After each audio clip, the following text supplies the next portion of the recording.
Unacademy. Let's crack it. Welcome back everyone. मेरा नाम सत्यम है और आज की इस वीडियो में हम डिस्कस करने वाले हैं जेईई मेंस 2021 के अप्रैल और मई सेशन के डेट्स के रिलीज होने के बारे में।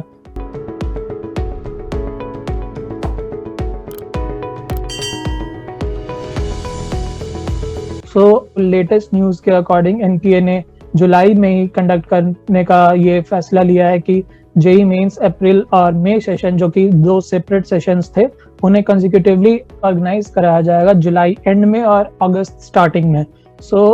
इसे मैं टॉपिक वाइज डिस्कस करने वाला हूँ। फर्स्ट टॉपिक है जेईई मेंस अप्रैल सेशन के बारे में। तो बहुत सारे बच्चों ने जेईई मेन अप्रैल सेशन के लिए रजिस्ट्रेशन ऑलरेडी कर रखा होगा, जो कि पोस्टपोन होते जा रहा था कोविड सिचुएशन के कारण। तो उन्हें दोबारा रजिस्ट्रेशन करने की ज़रूरत नहीं है, बट अगर वो चाहे अपने रजिस्ट्रेशन एप्लीकेशन डिटेल्स को रिव्यू करना या उनमें कुछ चेंजेस लाना, तो वो चीज़ अभी कर सकते हैं। उसके लिए जो डेट है वो 6 to 8 जुलाई है। और इस दौरान आप अपने रजिस्ट्रेशन डिटेल्स में अपने कुछ इंपॉर्टेंट डेटा जो आप चेंज करना चाहे उन्हें चेंज कर सकते हैं। आप अपने सेंटर्स लोकेशन को डिसाइड कर सकते हैं। आपको चॉइस है सेंटर सिटीज चूज करने की, वो सब आप देख सकते हैं जो आपके लिए कन्वीनियंट हो और आपके घर के नज़दीक पड़ रहा हो, ताकि आपको कोई ज़्यादा दिक्कत नहीं महसूस हो एग्ज़ाम डे के दिन। और फाइनली जो अप्रैल सेशन का एग्ज़ाम होने वाला है वो है जुलाई 20 से लेकर के जुलाई 25 तक शेड्यूल। मींस ये 5 दिनों में वो कंसेक्यूटिवली कराया जाएगा। सारे एग्जाम सेंटर्स एनटीए अलॉट करेगा। अगर आपने बीटेक, बी आर्क या बी प्लानिंग किसी भी स्ट्रीम से एग्जाम लिखने का अप्लाई करा है, तो आप लोग उसे रिव्यू कर सकते हैं एक बार अपने सेंटर्स को, कि आपने सेंटर्स को सही ऑर्डर में फिल करा है कि नहीं। और जो सेकंड पॉइंट आता है वो है मई सेशन के बारे में। जो जेईई मेंस का 4th सेशन होने वाला था मई में, वो अब शेड्यूल हो चुका है जुलाई 27 से अगस्त 2 तक। उसके रजिस्ट्रेशन के टाइमलाइन भी सेट हो चुके हैं, जो कि है 9th जुलाई से 12th जुलाई तक। और साथ ही आप रजिस्ट्रेशन डिटेल्स को फिल करते समय ये ध्यान रखें कि नंबर ऑफ सिटीज़ जो पहले थी और अभी है वो इंक्रीज कर दिए गए हैं, ताकि आपके कन्वीनियंस के अकॉर्डिंग आप अपने टेस्ट सेंटर्स को चूज कर सके। अपने आसपास के जितने सिटीज़ हैं उन सारे सिटीज़ के ऑप्शन प्रोवाइड कर सके, क्योंकि एनटीए ने टेस्ट सेंटर्स के नंबर को इंक्रीज करा है, बट तब भी सारे बच्चों को हो सकता है कि अप्रोप्रिएट सिटी ना मिल पाए। तो आपके जो सबसे नज़दीक है सिटीज़, उन सभी सिटीज़ को आप लिस्ट में इंक्लूड कर लें। साथ ही रजिस्ट्रेशन में एनटीए ने ये ऑप्शन आपको दिया है कि आप चाहे तो अपने एप्लीकेशन को विड्रॉ भी कर सकते हैं, अगर आपने पहले ही एप्लीकेशन भरा था अप्रैल सेशन और मई सेशन के लिए। तो बट मैं ये आपको एडवाइस करूँगा कि आप वो अपने एप्लीकेशंस को विड्रॉ ना करें, क्योंकि आपके पास चांसेस जो है एक्चुअल एग्जाम में बैठने का वो बहुत कम मिलने वाले हैं, क्योंकि अभी कोविड के टाइम पे मोस्ट ऑफ द जो यूनिवर्सिटीज़ या इंस्टीट्यूट्स होंगे वो जेईई मेंस या जेईई एडवांस के रैंक के ही बेसिस पे सिलेक्शन करने का डिसाइड करेंगे। अगर आपको एग्जैक्ट एग्जाम का फीलिंग चाहिए तो आप ये दोनों ही सेशंस को अटेम्प्ट करें। आप इन दोनों सेशंस में एग्जाम सेंटर पे जाएं और वहाँ पे बैठ के आप एग्जाम दें, ताकि आपको जेईई एडवांस के पहले एक फीलिंग मिला रहे कि हाँ, आपने किसी एक्चुअल एग्जाम में जा करके एग्जाम दिया है। अब आते हैं हम लोग एग्जामिनेशन सेंटर के बारे में बात करने को। तो एग्जामिनेशन सेंटर पे आपको बहुत ही टेंशन होगा कि वहाँ पर सैनिटेशन का कैसा अरेंजमेंट करा गया है, वहाँ पे सोशल डिस्टेंसिंग के नॉर्म का फॉलो करा जा रहा है कि नहीं। तो मैं ये क्लियर कट आपको बताना चाहूँगा कि मैंने भी पिछले साल लॉकडाउन के टाइम पे ही एग्ज़ाम दिया था। तो बाहर में आप एग्जामिनेशन सेंटर के बाहर और एग्जामिनेशन सेंटर के अंदर में आपको एक वास्ट डिफरेंस देखने को मिलेगा, जो अगर लॉकडाउन के रूल्स का फॉलो कौन नहीं करता है ये आपको क्लियरली विजिबल होगा। यहाँ पे जो कैंडिडेट्स हैं उनके पेरेंट्स ही एग्जामिनेशन सेंटर के बाहर में लॉकडाउन के रूल का फॉलो सही तरीके से नहीं करते हैं, जबकि एग्जामिनेशन सेंटर के अंदर में वो लोग प्रॉपर लॉकडाउन रूल्स को फॉलो करते हैं, कोविड नॉर्म्स को फॉलो करते हैं। वो स्टेप बाय स्टेप हर एक स्टेप पे भी सोशल डिस्टेंसिंग का रूल को फॉलो करते हैं। एग्जाम सेंटर के अंदर जाने से लेकर के बाहर आने तक हर समय वो लोग सैनिटाइजेशन का ध्यान रखते हैं। आपको गेट के पास गार्ड के द्वारा फेस मास्क प्रोवाइड कराया जाएगा, आपका थर्मल चेकअप होगा, आपका वहाँ पे सैनिटाइजर रखा होगा ताकि आप एंट्री के पहले अपने हाथों को सैनिटाइज कर सके।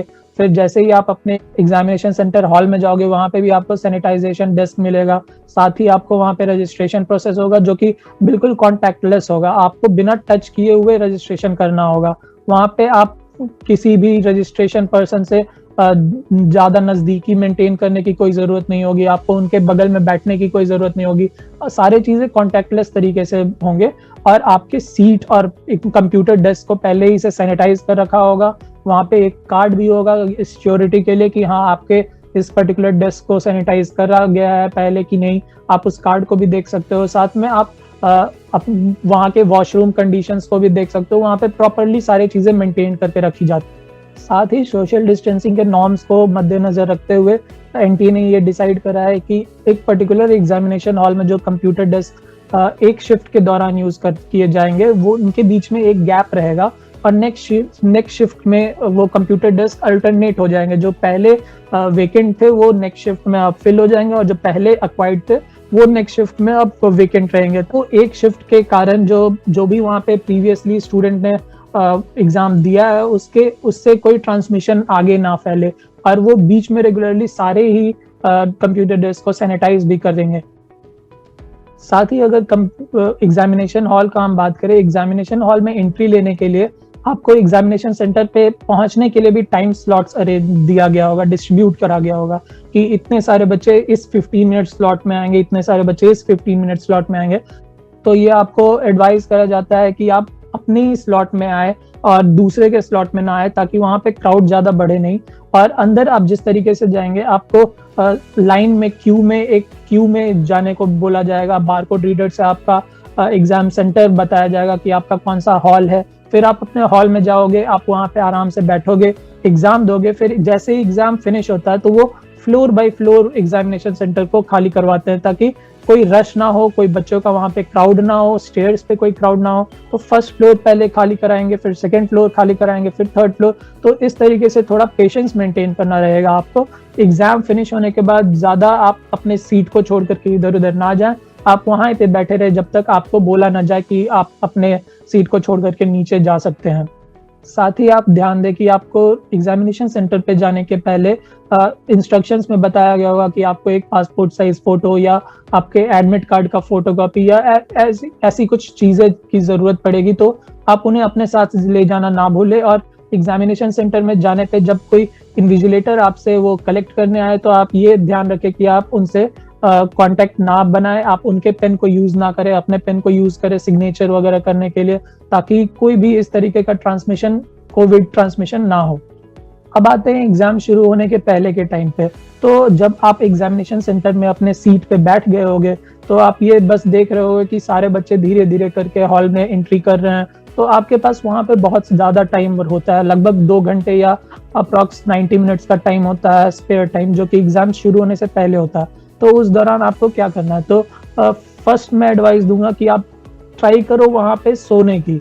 आप हेड डाउन करके डेस्क पे ही हेड डाउन करके रिलैक्स करो ताकि आप एग्जाम टाइम में अच्छे से फोकस कर सको। और कुछ स्टूडेंट्स को ये आदत होती है कि वो एग्जाम स्टार्ट होने के 20 मिनट्स या 30 मिनट्स पहले वो वॉशरूम यूज करते हैं। तो मैं ये बोलूंगा कि वॉशरूम यूज करने में ऐसी कोई प्रॉब्लम नहीं है, वहाँ पे अच्छे से सैनिटाइजेशन करा जाएगा। वहाँ पे वॉशरूम पब्लिक यूज के लिए रहेगी, बट तब भी वहाँ पे क्लीनलीनेस मेंटेन करा जाएगा। तो अगर आपको आदत है एग्जामिनेशन के पहले वॉशरूम यूज करने की तो आप वहाँ पे जाकर यूज करो, but most of the time ये अवॉइड करना कि आप ज्यादा वॉशरूम यूज ना करो, आप ज्यादा पानी ना पियो ताकि आपको बार बार एग्जाम के टाइम वॉशरूम यूज ना करना पड़े। बट आप चाहो तो एक टाइम यूज कर सकते हो वॉशरूम, उसमें कोई दिक्कत नहीं है। साथ ही आप अपने टाइमर पे ध्यान देते रहना। जब आपको अनाउंस करके बोला जाए कि आप अपने क्रेडेंशियल्स को अपने स्क्रीन पे टाइप करो या अपने पासवर्ड को टाइप करो, तो उस समय आप अपने क्रेडेंशियल्स और नेम, पासवर्ड, रोल नंबर जो भी है उन्हें अपने कंप्यूटर स्क्रीन पर टाइप करना। अगर आपको उसमें कोई दिक्कत आती है तो पैनिक करने की कोई जरूरत नहीं है। आप अपने इन्विजिलेटर को बता सकते हो, आप कंप्यूटर कंट्रोलर को बता सकते हो कि आपका हो सकता है माउस खराब हो जाए, हो सकता है सीपीयू में कुछ एरर आने लगे या स्क्रीन ब्लैकआउट हो जाए। तो उसमें बिल्कुल टेंशन लेने की वाली बात नहीं है। वहाँ पे स्पेयर लैपटॉप्स या स्पेयर कंप्यूटर्स अवेलेबल जो कि एग्जाम देने के लिए वेल फंक्शनड होते हैं। तो आपको इन चीजों का ध्यान रखना है कि एग्जामिनेशन हॉल्स जो है वो पब्लिक एग्जामिनेशन हॉल है, कोई आपको लैविशनेस वहां पे नहीं मिलेगी, आपको नॉर्मल एक open space, open clear window मिलेंगे, वहां पे आपको फैन मिलेगा, जो कि फैन सारे जगह पे अवेलेबल नहीं होगा। तो ये प्रॉब्लम हो सकती है कि आपके डेस्क के ऊपर फैन ना हो या आपके डेस्क के ऊपर अच्छी लाइटिंग ना हो। तो उन सारी चीजों को आप इग्नोर करो ताकि आप एग्जाम पे ही एग्जैक्टली फोकस करो। अगर आप उन चीजों को अपने माइंड में रखते हो तो ये श्योर है कि आप एग्जाम पे 100% अपना फोकस नहीं डाल सकते हो। तो मैं ये सबसे पहला टिप आपको दूंगा, जो मैंने ये मिस्टेक करा था, मैंने अपने आसपास के एनवायरनमेंट से बहुत इन्फ्लुएंस होकर के अपना थोड़ा सा टेम्पर लूज कर रखा था, तो मेरे एग्जाम में थोड़ी दिक्कतें आई थी। तो मैं आपको सबसे पहला ये टिप दे रहा हूँ, अपना टेम्पर मत लूज होने दो। जो भी गाइडलाइंस है या जो भी रूल्स एंड रेगुलेशन है वो आपको बता दी जाएंगी पहले से। आपके पास जो भी रजिस्ट्रेशन प्रोसेस है वो रजिस्ट्रेशन प्रोसेस हो जाएगा टाइमली, आपके पास सिग्नेचर के लिए लोग आ जाएंगे। आपको उन सारी चीजों के लिए टेंशन लेने की कोई जरूरत नहीं है कि आपके लिए वो लेट हो रहा है या लेट नहीं हो रहा है। अगर आपका कोई टेक्निकल ग्लिच आता है एग्जाम के बीच में या एग्जाम के पहले या एग्जाम के जस्ट बाद, तो आप ये अपने कंप्यूटर कंट्रोलर या कोई इन्विजिलेटर को जरूर बताएं। आप वहां पे ज्यादा टेंशन लेने की कोई जरूरत नहीं है, आपको वो तुरंत विद इन 2 to 3 मिनट्स उसका कोई एक सॉल्यूशन आपको मिल जाएगा। और अगर आप इसमें टेंशन लेते हो, अपने आप को थोड़ा पैनिक कर लेते हो, तो वो 2 to 3 मिनट्स की जगह आपका वो आफ्टर इफेक्ट्स 10 to 20 मिनट्स तक रहेगा, जो कि आपके एग्जाम में बहुत प्रॉब्लम खड़ी कर सकता है। और साथ ही आप ये ध्यान देना कि आप जो न्यूमेरिकल क्वेश्चंस कर रहे होते हो, आप उसमें न्यूमेरिकल को अच्छे तरीके से फिल कर रहे हो, क्योंकि कुछ सिस्टम्स होते हैं जो कि पुराने मॉडल के होते हैं या कीबोर्ड उनके थोड़े वीक कीज होते हैं, तो उनमें आप क्लियरली उन्हें टाइप करो, ये आप चेक भी करते रहो। ऐसा ना हो कि आपने 52.7 टाइप करना और आप 52.7 टाइप करने के और 2 टाइप हो ही नहीं पाया और आपने 5.7 ही टाइप करा। तो इन सारी चीज़ों को आप ध्यान में रखना है। और साथ में आप लोग ये भी ध्यान रखना कि आपने पूरे पेपर को कम्प्लीटली ऑब्जर्व करा है। ऐसा ना हो कि आपने 5 क्वेश्चन या 10 क्वेश्चन किसी पर्टिकुलर सब्जेक्ट का देखा ही नहीं और पेपर खत्म हो गया, या आपने उस तरफ आगे नेक्स्ट बटन दबाया ही नहीं और आपने लगा कि वो पेपर फिनिश हो चुका है और आप आगे बार बार रिवीजन करने लग गए। ये सारी कुछ पॉइंट्स थी जो कि आपको अपने दिमाग में रखना है पूरे एग्जाम के टाइम के दौरान, ताकि आप कहीं पे भी कोई भी ग्लिच फील करते हो या आपको कोई भी प्रॉब्लम महसूस होती है तो वो आपके एग्जाम को ज़्यादा हैम्पर ना कर सके। और साथ ही साथ इन सारी चीज़ों के साथ साथ आपको ये भी ध्यान रखना है कि आपको हेल्थ को कोई प्रॉब्लम ना हो, आपको कोरोना वायरस से के ट्रांसमिशन से भी बचे रहो। आप अपने हेल्थ सेफ्टी को भी ध्यान में रखना है, क्योंकि आगे भी आपको एग्जाम्स देने हैं, आगे भी आपको पढ़ाई करनी है। तो फाइनली एग्जाम जब ओवर हो जाएंगे, जुलाई के एग्जाम जब ओवर हो जाएंगे, फिर जब अगस्त में एग्जाम दूसरा शिफ्ट जो है मई सेशन का एग्जाम वो जब ओवर हो जाएगा, तो आपको ज़्यादा टेंशन रिजल्ट का नहीं लेना है। रिजल्ट जो है वो आपके ऑलरेडी जो फर्स्ट 2 सेशंस हुए थे उनमें क्लियरली विजिबल आ रहा होगा आपको कि कैसा रिजल्ट आने वाला है। अब अपना फोकस जेईई एडवांस के ऊपर शिफ्ट कर देना, रिजल्ट जो आने का रहेगा वो आ जाएगा, क्योंकि हो सकता है रिजल्ट में थोड़ा देर हो या रिजल्ट बहुत जल्दी आ जाए। तो रिजल्ट पे ज़्यादा ध्यान नहीं रखना है, हमें आगे जेईई एडवांस की तैयारी करनी है, ताकि अगर हमारा जेईई मेंस क्लियर हो गया अच्छे से तो हम जेईई एडवांस के लिए अच्छे से तैयार होकर के उसके लिए भी अच्छे से एग्जाम देने के लिए तैयार रहे। सो इस वीडियो को एंड करने से पहले मैं आपको आपके एग्जाम्स के लिए ऑल द बेस्ट विश करना चाहूँगा, क्योंकि अब एग्जाम्स में ज़्यादा दिन बचे नहीं है, only 2 weeks are there to go. So आप अपने एग्जाम पे कैसे फोकस करें, उन्हें उसकी प्रिपरेशन को कैसे बूस्टअप करें, अपने एक्यूरेसी को कैसे इंक्रीज करें, उन सारे टिप्स के लिए आप आगे की वीडियोस को फॉलो करते रहें।